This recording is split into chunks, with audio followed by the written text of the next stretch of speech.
Yeah, I think now what we would like to do is like to do a proof of Schumacher, like going to the achievability proof of Schumacher.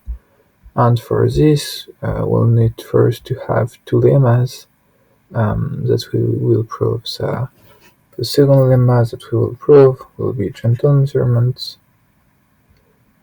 which say on the first one that I want to prove uh, is that the map, which is like the encoding on the way, um, defines uh, defined above is a quantum channel. So yeah, and after we have those two lemmas that are pros, we can do the achievability proof of Schumacher. So let's go to this first lemma that we'll try to prove. Basically, we just say at the beginning that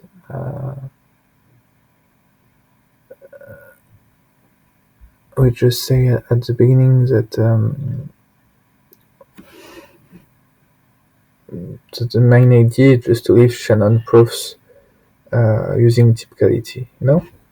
So what we see in the last video. Um, yeah. So yeah, to begin, we can say like when alpha is superior to HA, to prove then this, you know, this is a quantum channel.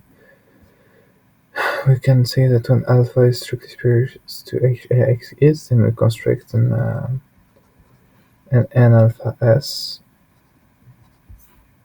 with N being the number of covariants, alpha is the rate of compression, and delta the limits you do not want to go ahead. Coding schemes FG for the classical source.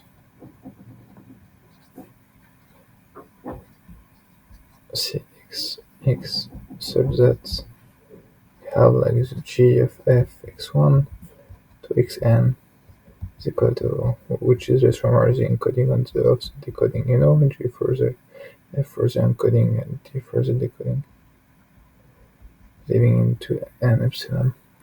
So yeah, basically, you know, that's what we talked about in other videos too, like when you have like alpha being strictly superior to HA, which means like the rate of compression envelopes the entropy, like if 0.73 and here 0.72, then it's alright, we can find the compression scheme.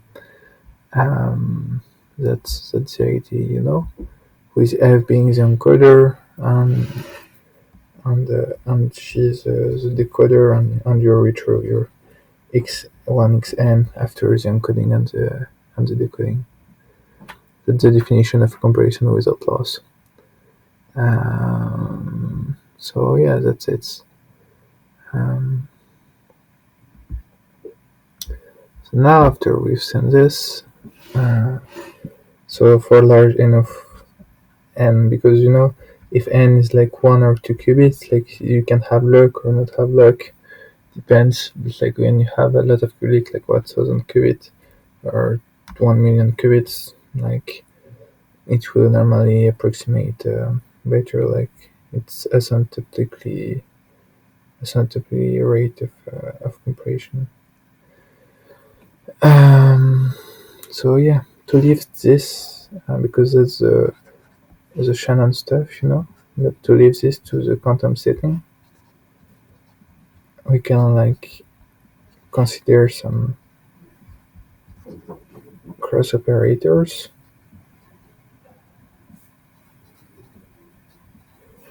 Okay, and epsilon belonging into LA, there n C2 alpha of m, and then yeah, uh,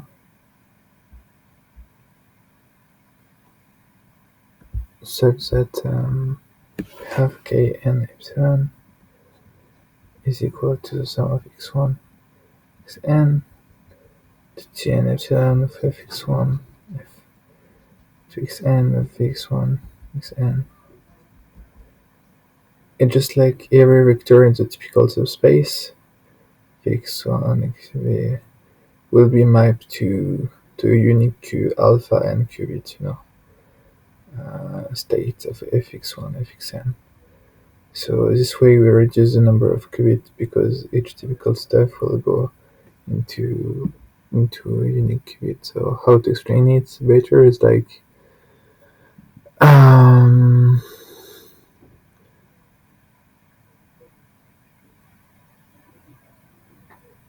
where we define like the quantum encoder thanks to a CPT, thanks to a canal which is a CPT, a completely positive Riemann act. And so yeah, like how can we say it, like to modelize a particular of Schumacher that uses the formalism of quantum operation, what we do is like we take every vector from the typical base. So that's the quantum state you want to stack, and so you map it to a state of qubit like really smaller,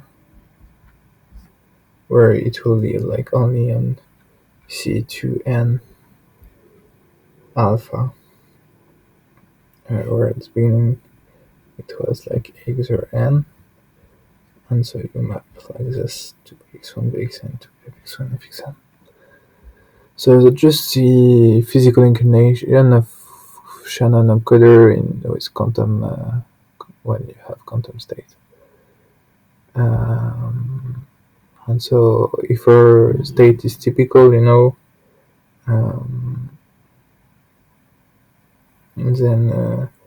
Kn epsilon, like thanks to him, will aspire it and put it into a smaller box of qubits.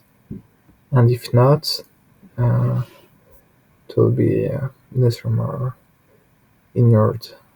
So in a way, it's just a way to going to like 1000 qubits to 6, 7, 20, 100 qubits, for example, to have like fast qubits.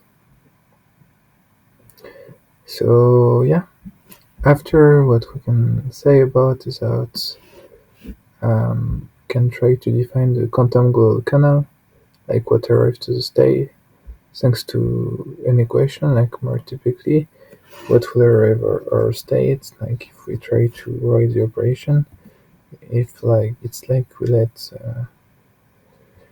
divinity through alpha n be any states, after it have passed by the canal, it can just be written as kn epsilon and kn epsilon, so that's the stuff when there is no problem, plus the trace of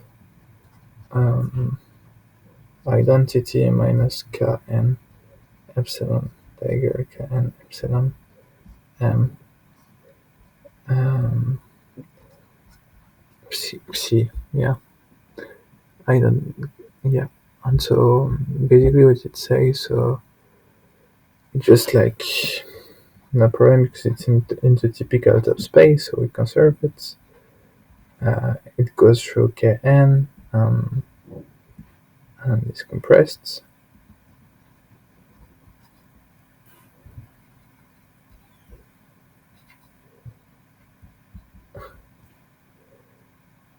And the second one is like it's not into the typical subspace, and so we destroy it. So typically it's like the stuff where we have 1000 or 1001, then it is just destroyed, and we replace it with this psi, which is a randomly default states to be able to make all of this physically realizable. But yeah, it's like just a typical subspace, like what can be live into it, like the 800 0 to 101. If you have like 80% of chance of having 0 to 120% of chance of having 1, here like the 1000 or the 1001. So that's the two stuff about it.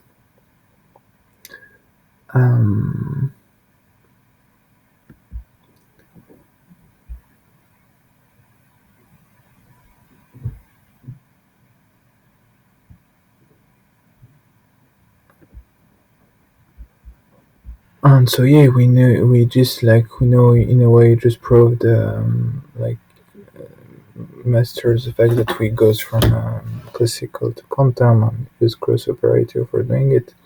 But we want to do one thing before, like to be sure, is like to prove that this, as I said at the beginning of the video, this epsilon is a quantum kernel. So it's CPTP, completely positive and trust preserving map. So basically, just like to do this, you can just first note like kn epsilon dagger, kn epsilon is equal like to the sum of x1 to xn, living into tn epsilon, the x1 to the xn, x1 to the xn, which is equal to pn epsilon, and identity minus pn epsilon is superior to 0. So we can, so yeah, just by this, like in a way, you have this kind of epsilon is equal to pn epsilon. So yeah, the cross operators, stake raises and just define there's a predictor. Like it's logical because if you multiply the encoder, so multiply the encoder by the adjoint of it, the ket of stockage, like the f etc. stuff will disappear. And it will be like cancelled into the orthonormal basis because of this, and so you just have the projector into the typical subspace it stays. Because p and epsilon is just the projector and epsilon is a projector, 1 minus this projector is also a projector by just conserving what is atypical. So both are positive operators, and that's why you can take the square root of them and write trace of 1 minus kn epsilon and kn epsilon of m equal to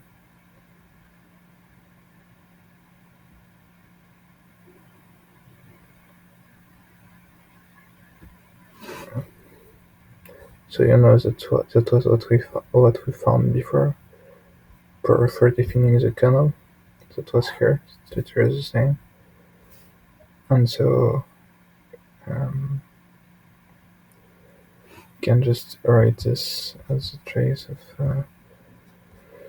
the stuff when it is not working and it is not into the typical subspace. It's just trace of Racine of 1 minus kn epsilon dagger, where we use the cyclicity of the trace kn epsilon dagger kn epsilon. And so that's it. And we can after use as decomposition, of because before we had like this, and we multiply it by epsilon, like to represent a random state. You complete an arbitrary state, and if you decompose this by eigenvalues and choosing an arbitrary basis I, and eigenvalues being lambda j, we can combine them for create a new operator of family Krauss Fig. So yeah, it feels like C being sum of g of cj of cj, and eigenvalues being cj and I being an orthonormal basis.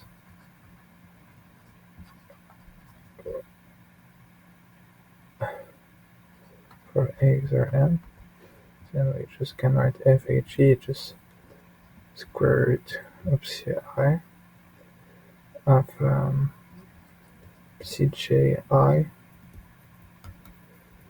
multiplied by the square of 1 minus kn Schneider kn epsilon.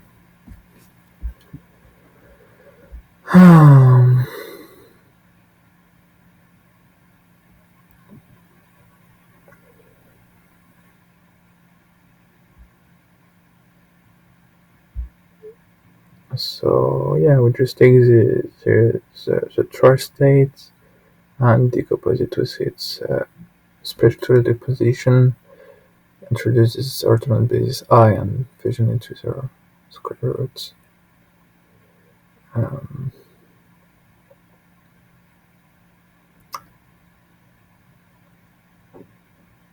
So yeah, that's it. And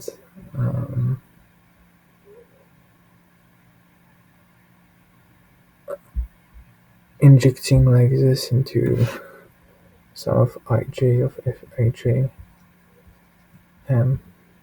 because we want to prove it's completely with transposing lamp. So if we have this, just sum of ij of ci,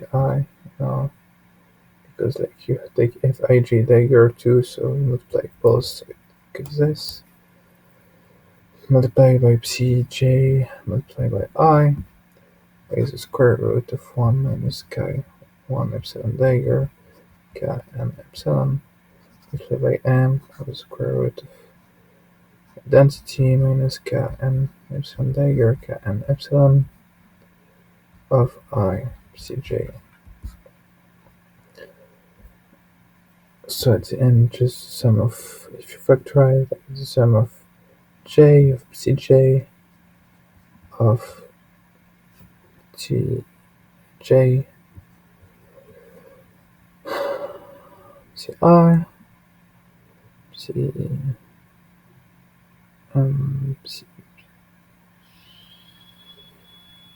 cj, and so this, if you remember, is just your epsilon that we've defined here.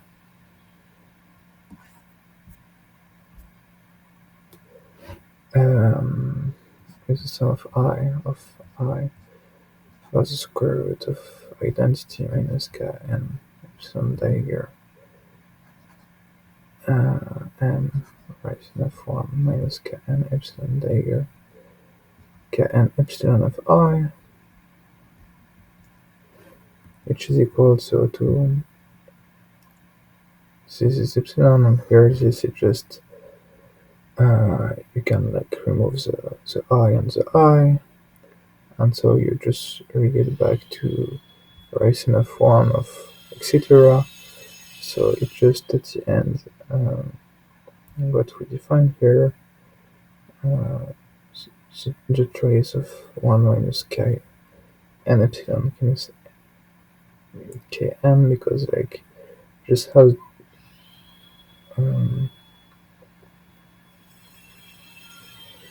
you just have like this, and so because you have this,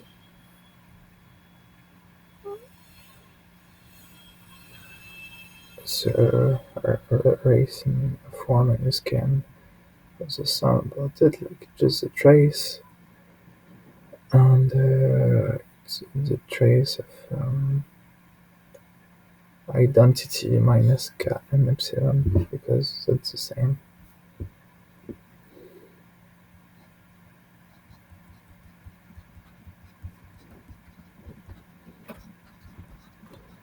It's public C. And we have also, moreover, like sum of ij of fij dagger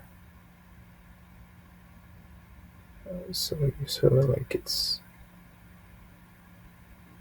Fij dagger Fij, which is to the sum of ij of ci, by definition of what we said about Fij of 1 k and epsilon dagger k and epsilon of I psi j of I of the square of 1 minus k and epsilon dagger k and epsilon, which is just the sum of I of psi, which is psj, sum of j of psj, multiplied by so that's just equal to 1 of the square root of 1 identity minus k and epsilon. Yes, where's its identity? K and epsilon dagger k and epsilon of the sum of I, which is identity of the square root of 1 identity minus k and epsilon dagger k and epsilon, just by refactorizing. And so yeah, this one also is just equal to identity, because this disappears, and there is 2 square root, and because 2 square root is just squared, instead of the square root twice, and so it just square root disappeared, and so we just have this. And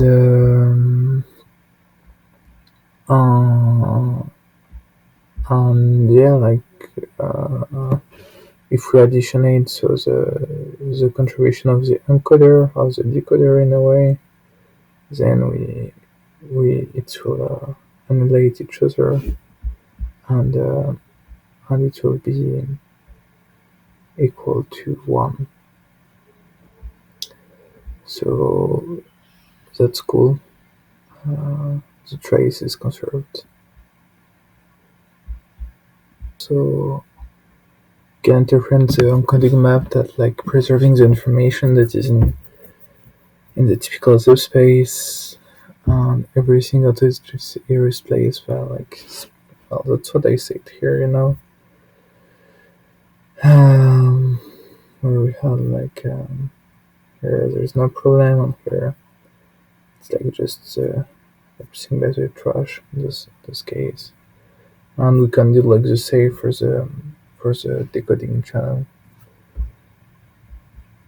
I see the total is 1 because at the end, like, we have this being the that you arrive to, plus this being the stuff where we did not arrive to, and so the total is just like, if you spread this, it's just equal to 1, because k dagger k minus k dagger k will destroy each one. Like, we just go into identity again. So we separate our filters, the compression useful and the one which is not useful, like having the digestion of the trash. But the one is a complementary of the other, and the sum of both is equal to 1, so the trace is spread better than other quantum machine is likely equal. And so you can do the same with the decoding channel, going this time from LC to alpha m to LA, so m with the n called k and epsilon, n k and epsilon plus the trace of identity minus